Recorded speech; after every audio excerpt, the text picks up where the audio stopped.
অবিশ্বাস্য, Bangladesh premier league BPL ২০২৫ সালের ৩০তম ম্যাচে ফরচুন বরিশাল মুখোমুখি হবে খুলনা টাইগার্সের।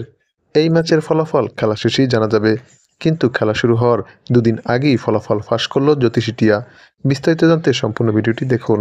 দর্শক, বিপিএল ২০২৫ সালের ৩০তম ম্যাচে খুলনা টাইগার্স খেলবে ফরচুন বরিশালের বিপক্ষে। ম্যাচটি শুরু হবে চট্টগ্রাম জহুর আহমেদ চৌধুরী স্টেডিয়ামে আগামী ২২ জানুয়ারি সন্ধ্যা ৬টা ৩০ মিনিটে। এই খেলার ফলাফল উভয় দলের জন্য খুবই গুরুত্বপূর্ণ, কেননা ফরচুন বরিশাল ইতিমধ্যে ৭টি ম্যাচ খেলে ফেলেছে, যার মধ্যে ৫টিতে জয়লাভ এবং ২টিতে পরাজয় বরণ করে ১০ পয়েন্ট নিয়ে পয়েন্ট টেবিলের ২ নম্বরে অবস্থান করছে। অপরদিকে খুলনা টাইগার্স ৭টি ম্যাচ খেলে ৩টিতে জয়লাভ এবং ৪টিতে পরাজয় বরণ করে ৬ পয়েন্ট নিয়ে পয়েন্ট টেবিলের ৪ নম্বরে অবস্থান করছে। তাই বলাই যায়, এই ম্যাচে পয়েন্ট টেবিলে টিকে থাকতে হলে খুলনা টাইগার্সকে হাড্ডাহাড্ডি লড়াই করতে হবে ফরচুন বরিশালের সাথে। শক্তি এবং সামর্থ্যের দিক থেকে ফরচুন বরিশাল খুলনা টাইগার্সের চেয়ে অনেকটাই এগিয়ে। তবুও খেলার দিন যারা ভালো খেলবে, খেলার ফলাফল তাদের পক্ষেই যাবে।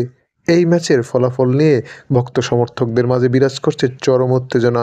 যদিও খেলার ফলাফল খেলা শেষেই জানা যাবে, কিন্তু এই ম্যাচের ফলাফল দুদিন আগেই ফাঁস করল জ্যোতিষী টিয়া। জ্যোতিষী টিয়ার সামনে ফরচুন বরিশাল এবং খুলনা টাইগার্সের পতাকা রাখা হলে ফরচুন বরিশালের পতাকাটি তুলে নেয়। তাই বলাই যায়, এই ম্যাচে খুলনা টাইগার্সের চেয়ে ফরচুন বরিশালই এগিয়ে থাকবে। দর্শক, এই ম্যাচ সম্পর্কে আপনাদের মতামত জানাতে পারেন আমাদের কমেন্টস বক্সে।